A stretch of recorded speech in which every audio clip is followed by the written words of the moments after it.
Το διαστημόπλοιο Lucy της NASA πραγματοποιεί σήμερα την πρώτη του πτήση δίπλα στον αστεροειδή Dinkinesh. Με αυτή την πτήση σηματοδοτείται η έναρξη της 12ετούς περιήγησης του διαστημικού σκάφους σε διαφορετικούς αστεροειδείς.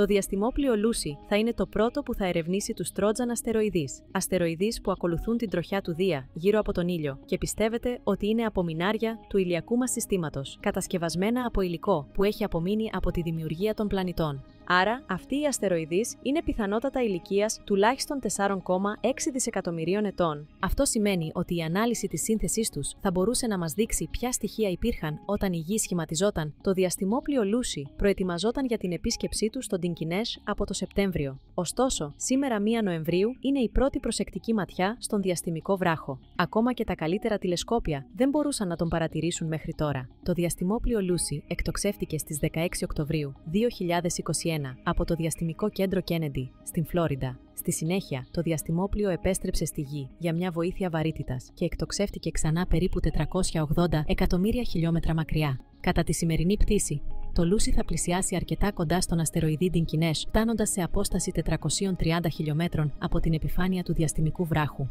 Με αυτή την πτήση, το διαστημόπλοιο θα δοκιμάσει τον εξοπλισμό του πριν ταξιδέψει και σε άλλους αστεροειδείς. Η αποστολή παρακολούθησης ξεκινά με την επιτήρηση από μακριά. Περίπου 8 λεπτά πριν από την κοντινή προσέγγιση, το διαστημικό σκάφος συλλέγει δεδομένα για τον Dinkinesh με το Color Imager και το Infrared Spectrometer.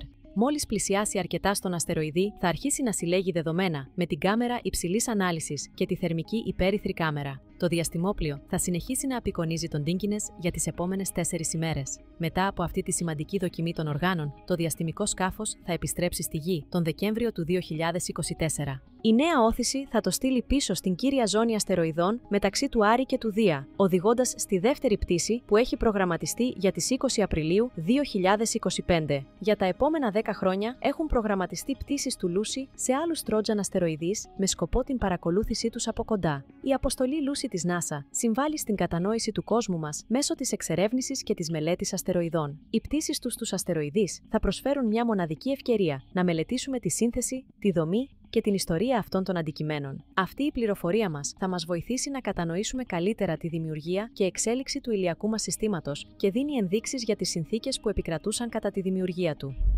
Επιπλέον, η αποστολή του Lucy μας επιτρέπει να μελετήσουμε την επίδραση των αστεροειδών στην εξέλιξη των πλανητών. Οι συγκρούσεις μεταξύ αστεροειδών και πλανητών μπορούν να έχουν σημαντικές επιπτώσεις στη μορφολογία και την ατμόσφαιρα των πλανητών.